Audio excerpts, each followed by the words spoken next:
Hi friends, welcome to Tara Designers. இன்றைக்கி வந்து நம்ம ஒரு ஷார்ட் வீடியோ மாதிரி பார்ப்போம்.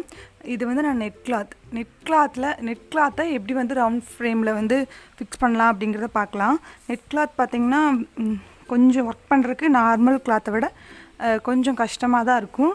இன்னொன்று அதை ஃப்ரேமில் ஃபிக்ஸ் பண்ணும்போது நம்ம பார்த்து ரொம்பவே பத்திரமா ஹேண்டில் பண்ணுற மாதிரி இருக்கும். பாருங்கள், ரொம்ப மெலிசாக இருக்கும்.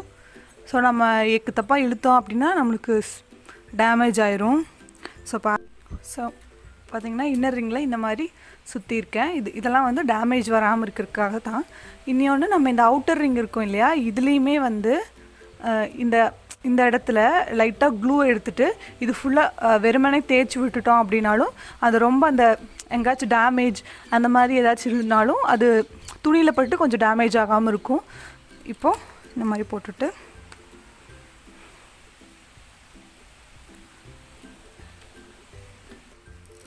இந்த மாதிரி போட்டுட்டு இந்த அவுட்டர் ரிங்கில் இந்த ஸ்க்ரூ இருக்கும் இல்லையா, அதை நல்லா லூஸ் பண்ணிக்கோங்க. ஏன்னா நம்ம டைட்டாக வச்சுட்டு உள்ளே அமுக்கணுன்னா கொஞ்சம் டேமேஜ் ஆயிரும். இது ஸோ வந்து நல்லா ஃபுல்லாக நல்லா லூஸ் பண்ணிக்கோங்க. பண்ணிவிட்டு இப்படி வச்சுட்டு நம்ம எப்பவும் போல் இந்த மாதிரி இப்படி உள்ளே அமுத்திக்கலாம். ஸோ பாருங்கள், இதை வந்து இப்போ நல்லா ரொம்ப லூஸ் பண்ணியிருக்கோம். இதை ஃபுல்லாகவும் டைட் பண்ண வேணாம், ஓரளவுக்கு டைட் பண்ணிக்கோங்க. நம்ம அடுத்து இது லாஸ்ட்டாக எகெயின் டைட் பண்ணிக்கலாம். ஸோ இந்த மாதிரி நல்லா இந்த ஃப்ரேமையும் நல்லா டைட்டாக பிடிச்சிட்டு இந்த மாதிரி கிட்டக்க பிடிச்சிட்டு கொஞ்சம் கொஞ்சமாக இழுங்க.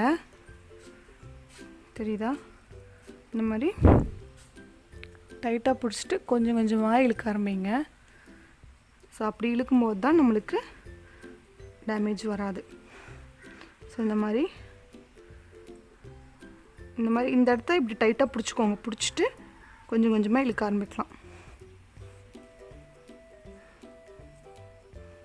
ஸோ பார்த்துக்கோங்க உங்களுக்கு அந்த டைட்னஸ் போதுமா அப்படின்னு பார்த்துட்டு ஸோ நம்ம இது மாதிரி கொஞ்சம் கொஞ்சமாக இழுத்துக்கலாம்.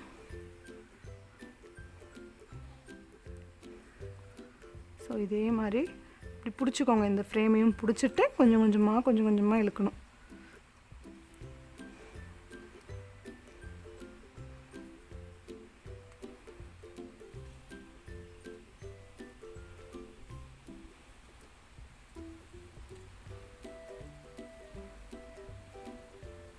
பாருங்கள், ஓரளவுக்கு டைட் ஆயிடுச்சு.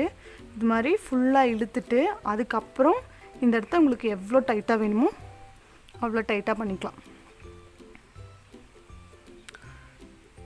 பாருங்கள், இது நம்ம ஃபிக்ஸ் பண்ணியாச்சு. இதில் சவுண்டெல்லாம் வராது. உங்களுக்கு பார்த்தா தெரியும் நம்மளுக்கு ஒர்க் பண்ணுறதுக்கு நம்மளுக்கு ஓகேவாக இருக்குமா அப்படின்னு சொல்லி பார்த்தீங்கன்னாவே தெரியும். ஸோ நம்ம அதில் வந்து ஒர்க் பண்ண ஈஸியாக இருக்கும். நம்ம அடுத்தடுத்த வீடியோஸில் வந்து இந்த மாதிரி நெட் கிளாத்தில் எப்படி ஒர்க் பண்ணுறது, எப்படி வந்து நெட் கிளாத்தை கட் பண்ணி ஃபிக்ஸ் பண்ணுறது அப்படிங்கிறது எல்லாமே நம்ம நெக்ஸ்ட் வீடியோஸில் பார்க்கலாம். இப்போ வந்து நீங்கள் ஒர்க்கெல்லாம் முடிச்சிட்டிங்க, அப்படி இதை வந்து ரிமூவ் பண்ணணும் அப்படின்னா டக்குன்னு ரிமூவ் பண்ணாமல் ஃபஸ்ட்டு இதை ஃபுல்லாக இந்த ஸ்க்ரூவை லூஸ் பண்ணிவிட்டு இதை எடுத்துகிட்டு மெதுவாக கழட்டுங்க. அப்போ தான் ஈஸியாக இருக்கும். இந்த மாதிரி நெட் கிளாத்தெல்லாம் பார்த்திங்கன்னா நம்மளுக்கு ரொம்பவே யூஸ்ஃபுல்லாக இருக்கும். இந்த கட் ஒர்க் பண்ணுறதுல, அப்புறம் பேட்ச் ஒர்க் பண்ணுறதுக்கு, அப்புறம் வந்து நம்ம ஒரு வேளை பேட்ச் ஒர்க் பண்ண போகிறோம், அது பேட்ச் பண்ணி கட் பண்ணி எடுக்க போகிறோம் அப்படிங்கிற மாதிரி டிசைன்ஸை வந்து நம்ம நெட்டில் பண்ணி அதை பேட்ச் பண்ணி கட் பண்ணி எடுத்தோம் அப்படின்னா நம்மளுக்கு ஈஸியாக இருக்கும். துணியை காட்டிலும் நெட் நம்மளுக்கு ஈஸியாக இருக்கும். ஆனால் வந்து நெட்டில் நம்ம ஒர்க் பண்ணுறதுக்கு கொஞ்சம் நம்மளுக்கு ப்ராக்டிஸ் வேணும்னு வைங்களேன், இன்னும் கொஞ்சம் பொறுமையாக ஹேண்டில் பண்ணுற மாதிரி இருக்கும். ஸோ நெட்டில் வந்து நம்ம ஃப்ளாரெல்லாம் பண்ணலாம். ஸோ அதெல்லாம் வந்து நம்ம நெக்ஸ்ட் வீடியோஸில் பார்க்கலாம்.